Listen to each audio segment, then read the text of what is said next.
Continuing on in chapter 12, 12.2, we're looking at measures of central tendency. Now, you've probably heard of the ones that we're going to be looking at. Mean, median, and mode. Those are the typical measures of central tendency. Now, in general, just to describe what those are, it says when looking at a set of numbers or values, it is sometimes useful to identify a number that is the others seem to cluster around. This middle number is called a measure of central tendency. That's a pretty, generic definition for what that is. But to get into the specific ones that we're going to be looking at, so again, the first one is called the mean or the average. So that's the way other people usually remember it. So the most common measure of central tendency is the mean or average of the values. It is calculated by adding up all of the values and then dividing by the total number of values in the data set. If X represents a set of values, so now remember, X could be a number, but in this case, it's going to describe a group of numbers. So in this case, that's what X is. It's going to be a set or a group of values. Then the notation, so this funky, weird E shape is called sigma. So sigma X represents the sum of those values. So anytime you see that symbol, think add. I have to add something up. So for example, if X is equal to this group of numbers, 1 plus, 1, 4, 3, 8, 7, 1, then sigma X is equal to the sum of those numbers, which in this case would be 24. So that's all of that means. So it's an important symbol. It just means you're adding. Now the last notation we're going to look at is X bar. So X with a little line over it. And that is always used to describe the mean of a set of values. So in our example, X bar equals 24 divided by 6, because there were 6 of them, which equals 4. So the average value of those numbers is 4. So now the formula is a lot more compact as a result. Instead of saying adding up all the values and dividing by the total number of values, we can say it pretty succinctly this way. So X bar, which is the mean, is equal to the sum of your values of X divided by N, and N is the number of data items. So again, a very compact way to do your formula. So let's look at a couple examples. So we got 3, 7, 12, 16, and 23. So if we wanted to find the mean, now we don't have to use the notation. It's just there so if you go on into another math course and you see it, you'll know what they're talking about. So let's add those up real quick. So we got 3 plus 7 plus 12 plus 16 plus 23 equals 61. So the mean in this case should be 61 divided by 1, 2, 3, 4, 5. So if we divide that by 5, we get 12.2. So 12.2 should be the average. So we can kind of see that's in the middle of those group of numbers. That's always the check, is your number in the middle? If it's not, then you did something wrong. Okay, a little bit more complicated problem. So we got 3.1 plus 4.5 plus 6.2, 7.1, 4.5, 3.8, 6.2, 6.3. So let's say we get 41.7. So the mean is 41.7 divided by 1, 2, 3, 4, 5, 6, 7, 8. So if we divide this by 8, what do we get? 5.2125. Now the one question you should be asking is, well, what should I round it to? Well, in general, you want to go one extra decimal place than your data. So looking at our data, all of them had 1 decimal point. So we're going to want our answer with a minimum of 2. So if we wanted to do that, it would give us 5.21.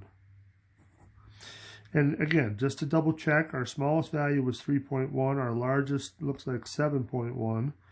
5.21 is in the middle. So that's a good indicator. Now, the one thing we should also notice from part B is that there was some repetition in our data. So the frequencies of 4.5 and 6.2 were both 2. There was 2 of those, and there was 2 of those. Can we simplify finding the mean if we had had frequencies that were even higher? So let's look at this example and you'll see what I mean. So we could go through our calculator and add these up one at a time, but it seems kind of silly to do that when there's so much repetition. Instead, can we do those additions in batches by doing multiplication? So let me show you what I mean. So if we took all of these ones and we added those together, we could do that by simply saying 1 times 4. And the same idea with the 2's, we can say 2 times 3, and 3 times 2, and 4 times 4, 5 times 2, and even the 6, I would still follow the same pattern, 6 times 1. So just by doing those multiplications, we've already started to add up all of these numbers.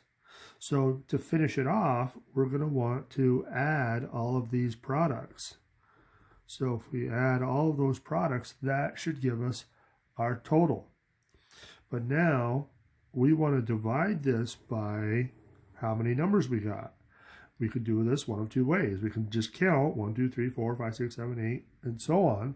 Or we could look at our repetition from up above. There was 4 of these ones. I'm going to pull this 4 down here. I'm going to add it to the 3 2's. I'm going to add the 2 3's. I'll add the 4 4's, the 2 5's, and the 1 6. So we're going to take all of those frequencies and add those together on the bottom. So now let's see what we get.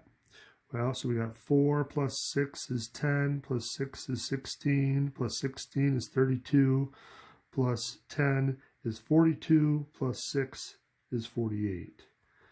So we got 48 all together on top. See, we got 7, 9, 13, 14, 15, 16.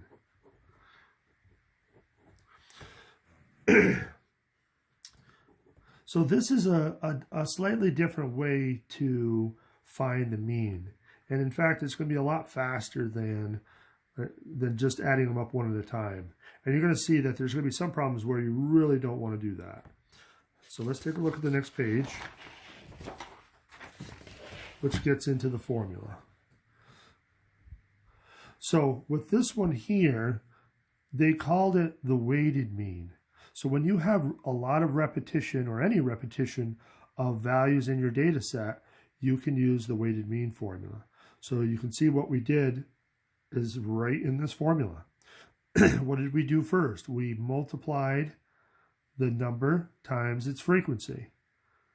And that was the first thing we did. But then we added all of those products up. And then what did we divide by? We added up all of the frequencies. So this is just another way to find the mean. You can still do it the way we did before, but when there's a lot of repetition, I would advise you to use this way. So let's try it in this last problem, and then we'll stop there. So in this case, our values here, this is really our X column, and this is our F column. So we have the number 25, and there's 4 of them. So, I mean, if we wanted to write this whole set of numbers out, we could, but it's a little crazy to do that. Oops. So there was 4 of those. There's 7 of these, so I'd have to keep going and keep writing about, writing 7 of those. And then so on. I'd have to write 10 30s. I'd have to write 3 31s. And again, that's crazy to do it that way. because you're wasting a lot of time. Instead, let's use this third column to our advantage. They want you to multiply x times f. So if we multiply across, we've just added up all the 25s. They add up to 100. If we multiply across here, we get 196. So that adds up all of those 28s. We get 300. We get 93. We get 480. So that takes care of all of those repetitions in one quick calculation. So now the next step is we have to add up those products. So we're going to add up this last column. So let's do that on the calculator. Plus 196 plus 300 plus 93 plus 480. 1169. So if we write it right underneath, we had 1169, so our mean, or weighted mean, it should be 1169 divided by, well, 1, 2, 3, 4, 5. Divided by 5? Hopefully you're saying no, because remember, we have to add the frequencies. That is how many numbers we're dealing with. We got a lot more repetition than just 5 numbers. We have all of these frequencies. So we got to add that up. So 4 plus 7 plus 10 plus 3 plus 15 equals 39. So 39 is what we have to divide by. So if we say 1169 divided by 39, we get 29.97.